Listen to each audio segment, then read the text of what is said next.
First heading second question.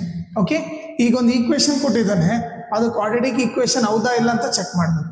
Okay, ಈಗ ನೋಡಲಿ ಕೊಟ್ಟಿರೋದೇನು X square minus 2x. Okay, ಇದನ್ನು ಮಲ್ಟಿಪ್ಲೈ ಮಾಡೋಣ. Minus into plus minus 2 3 6. Okay, ಇವರಿಬ್ಬರು ಮಲ್ಟಿಪ್ಲೈ ಮಾಡಿದ್ವಿ. ನೆಕ್ಸ್ಟ್ ಇವರಿಬ್ಬರು ಮಲ್ಟಿಪ್ಲೈ ಮಾಡಿದ್ವಿ. Minus into minus plus 2 into X 2x. ಈಗೆಲ್ಲವೂ ಲೆಫ್ಟ್ ಸೈಡ್ ತೊಗೊಂಬಂದ್ರೆ X square minus 2x. Okay, plus 2x ಈ ಕಡೆ ಬಂದರೆ ಮೈನಸ್ 2x ಆಯಿತು. ಮೈನಸ್ 6 ಈ ಕಡೆ ಬಂದರೆ ಪ್ಲಸ್ 6 ಆಯಿತು. Equal to 0.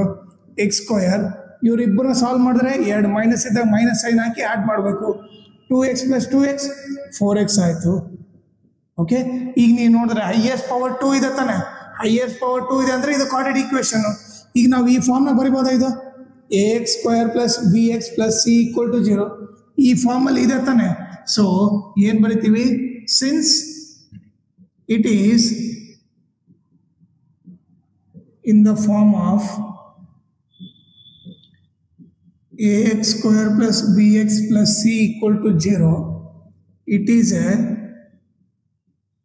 quadratic equation ಅಂತ ಬರ್ಬಿಡ್ತೀವಿ.